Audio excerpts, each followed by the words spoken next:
The crossover rule is a very well established rule for decision making, whether you want to buy or sell a particular security.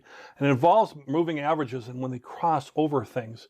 So moving averages, lend themselves to really easily to understand and apply this trading rule called the crossover rule.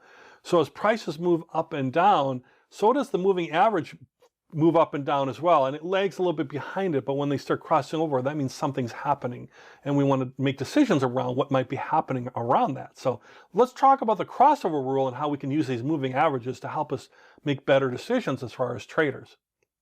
And the crossover rule is actually very simple to understand. So basically when you buy, when a price crosses above the moving average, so we have our moving average line, price crosses above it, that shows that that's a buying opportunity.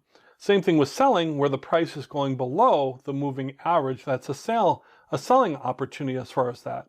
So let's look at that on an actual chart and let's see, well, what does that really mean? But really kind of remember when you're buying and when you're selling. So if we look at the chart here, we can see where the moving average, the blue line, happens to be a 50-day moving average, the one I happen to select. You can select different time frames, of course. And you can see where it crosses over the price line, the line price bar chart. Basically, you can see where it crosses over. And really what you're looking at is you're looking for how this interacting with the moving average. So when it crosses above the moving average line, that shows that the trend, that things might be changing, a trend might be continuing, and the prices are going to continue to rise. By the same token, when the price goes below the moving average line, then it's showing that it's going to maybe continue on that downtrend as far as staying, prices either staying or going lower, as you can see in here in this example.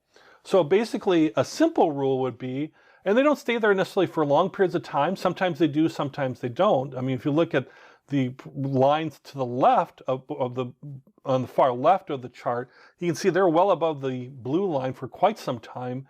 Before they cross below, and then you would sell, and then above and buy, and back and forth, and kind of an up and down thing in the middle there.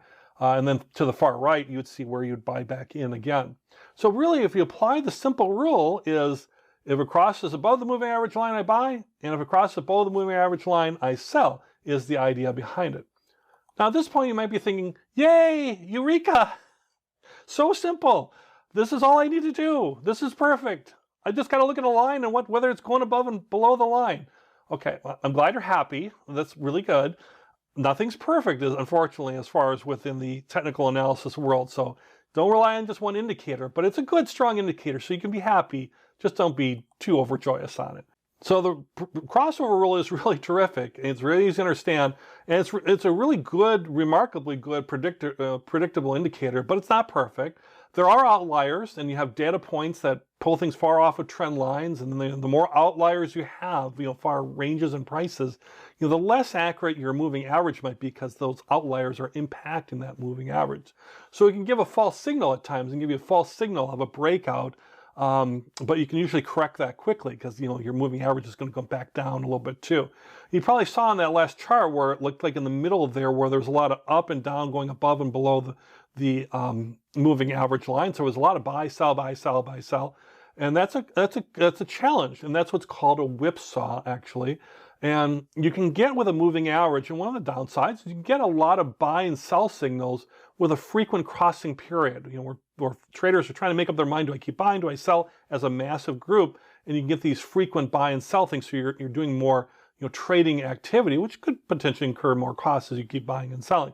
And it can occur any time, but the most common time where you see a whipsaw is in what we call a sideways market. There's no definite uptrend, no definite downtrend. It's kind of trending in this kind of narrow band, and it's going above and below the line frequently, and that's causing this whipsawing effect of buying and selling. So it could lead to this frequent trading around that. So in the next lesson, we're going to talk about whipsaws a little bit more and how to kind of overcome that a little bit, but understand that can be a part of the crossover rule, but still a an excellent, very good rule as far as understanding when to buy and sell.